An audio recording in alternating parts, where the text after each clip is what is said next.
warahmatullahi wabarakatuh. Alright, first of all, let me introduce myself. My name is Putri Intan Safitri, and I'm here with my partner. My name is Puspawati Yers. My name is Devi Syafitri Tanugina Sumantri. So for now, here we will going to one of the bank in Garut, namely Bank Jabar Garut. The purpose of our being here is to conduct interview activities for project from the English for office administration course taught by a lecturer named Miss Lia Nopita MPD. Our interview as an operation manager, and we will be interviewing her about human resource development. And for now, let's see the interview as the follow. Let's go! Bank BJB, established in 1961, is a major regional development bank in Indonesia, serving West Java and Banten.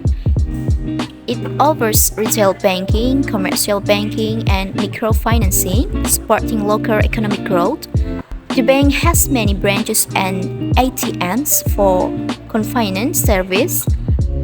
And then Bank BJB is also committed to corporate social responsibility through community development and environmental initiatives. Oh iya, Maaf Ibu. Saya dengan Ajeng di Bank BJB Cabang Garut, saya menjabat sebagai manajer operasional. Jadi langsung saja ke pertanyaan yang pertama ya Bu. Kan peran HRD itu sangat banyak ya Bu, seperti misalnya mengatur rekrutmen para karyawannya, kemudian juga mengembangkan kinerja karyawan atau evaluasi kinerja karyawan, dan mengatur kompensasi, dan banyak juga ya perannya. Nah, yang ingin saya tanyakan itu, apa peran seorang HRD yang paling mendominasi di perusahaan ini? Untuk peran HRD sama saja tidak ada satu peran yang dominan, karena memang banyak bidang atau ruang lingkup yang harus dilaksanakan atau dikerjakan oleh bagian HRD, atau kalau di kami disebutnya HC, Human Capital. Jadi baik itu dari segi rekrutmen, pengembangan karir, sanksi dan hukuman, sampai dengan kompensasi atau remunerasi juga itu masuk dalam ruang lingkup tugas HRD.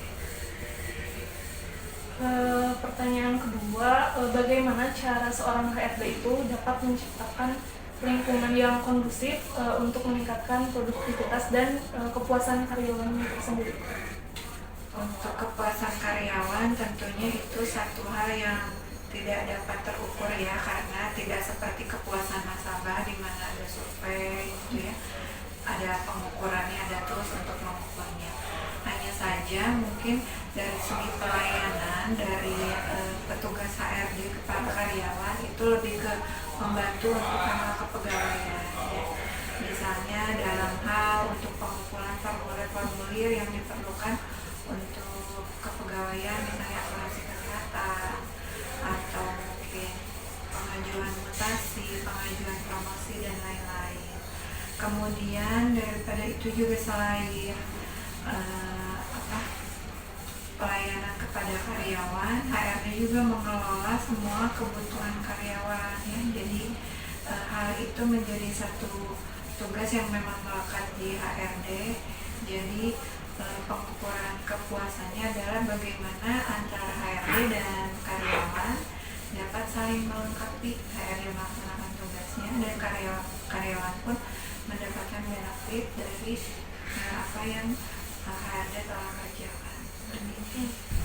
Lalu untuk strategi apa sih yang biasanya didukung, yang biasanya digunakan organisasi untuk menciptakan budaya yang mendukung dalam pengembangan karyawannya, yang akan berkesinambungan, maksudnya berkelanjutan? Kalau untuk pengembangan karyawan, kami punya guideline untuk promosi ya. Jadi kalau itu memang sudah ada SOP atau ketentuannya mengenai guideline jenjang karir dari setiap karyawan. Namun untuk mengembangkan budaya perusahaan seperti budaya kerja gitu ya, work linguistik, kemudian hal-hal yang berhubungan dengan culture gitu ya. Itu kami di masing-masing cabang menunjuk change agent gitu ya, agen perubahan. Jadi change agent ini yang bertugas untuk mendorong karyawan melakukan perbaikan-perbaikan atau melakukan program-program, misalnya untuk gaya hidup sehat gitu ya, kemudian juga efisiensi itu. Jadi merupakan salah satu tugas juga dari change agent selain tentunya tugas masing-masing manajer di unit kerjanya seperti itu. Kemudian bagaimana pengaturan kompensasi dapat mempengaruhi motivasi dan kepuasan dari karyawan itu sendiri? Untuk kompensasi tentunya itu menjadi hal yang utama ya, karena memang secara realistis ya seluruh karyawan bekerja itu untuk mendapat penghasilan yang layak ya gitu. Jadi tentunya itu seberapa besar pengaruhnya tentunya sangat besar, berbanding lurus ya. Semakin besar penghasilan tentunya kepuasan karyawan akan semakin puas.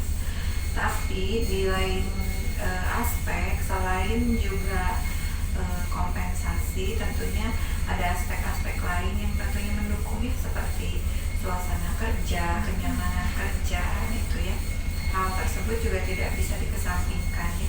Jadi memang hal tersebut berbanding lurus, tapi tentunya didukung oleh aspek-aspek yang lain.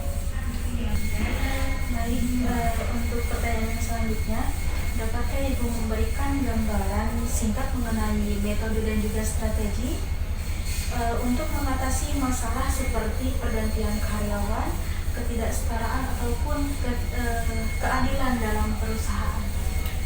Pertama untuk keadilan, adil dan tidak adil itu relatif ya. Tapi seperti yang sudah saya sampaikan tadi, kalau ini arahnya adalah mengenai pengembangan karir, maka kami sudah punya guideline-nya, sudah punya SOP-nya. Tentunya hal itu akan menjadi adil bagi seluruh karyawan karena di situ tertera kualifikasi yang diperlukan.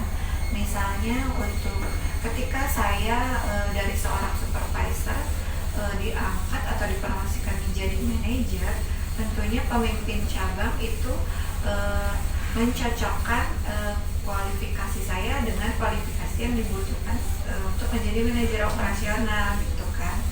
Jadi dan itu ada persyaratannya, misal minimal untuk atau jangan untuk jabatan manajer ya, yang mudah saja misalnya untuk jabatan supervisor misalnya ya, misalkan dia minimal grade atau golongannya golongan 4 gitu ya, masa kerja minimal sekian tahun.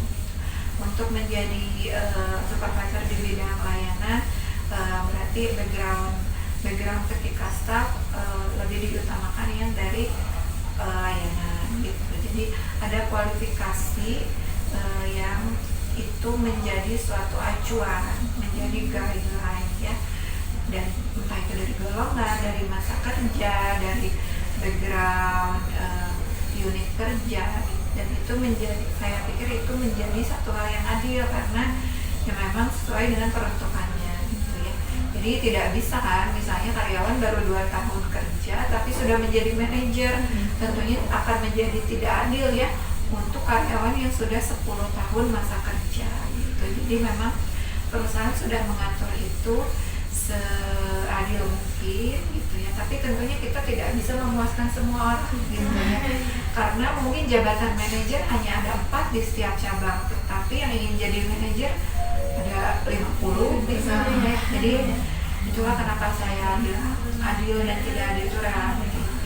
Tapi kalau arahnya mengenai promosi, kami sudah punya guideline-nya. Kemudian tadi yang satu lagi tentang ketidaksetaraan. Nah, ketidaksetaraan di sini apakah dalam kompensasi atau apa? Dalam pergantian karyawan. Oh, dalam pergantian karyawan.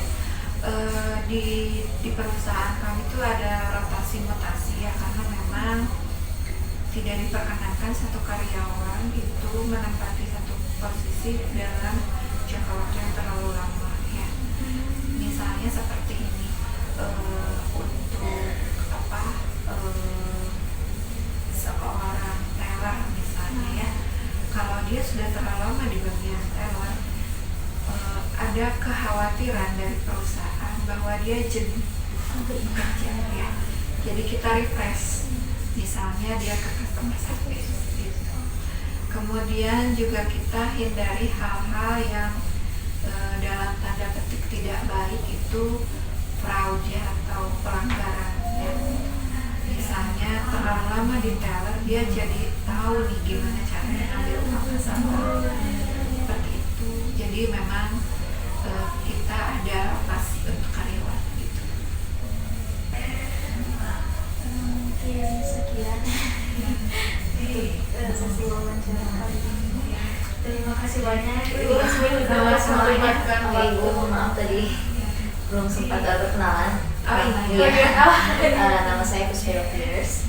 Rekan saya. Perkenalkan, nama saya Natasha Putri Intan Dipina Samadiri. Perkenalkan, nama saya Putri Intan Sapitri.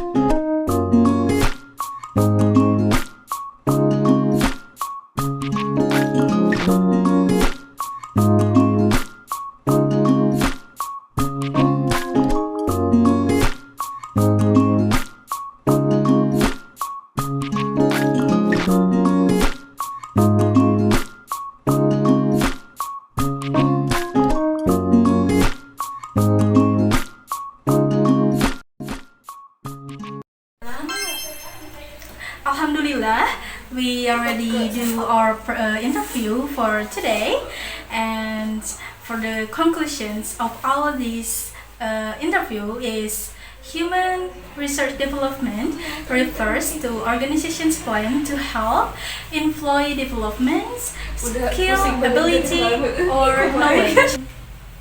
Maybe that's all from us. Thank you so much. Assalamualaikum warahmatullahi wabarakatuh.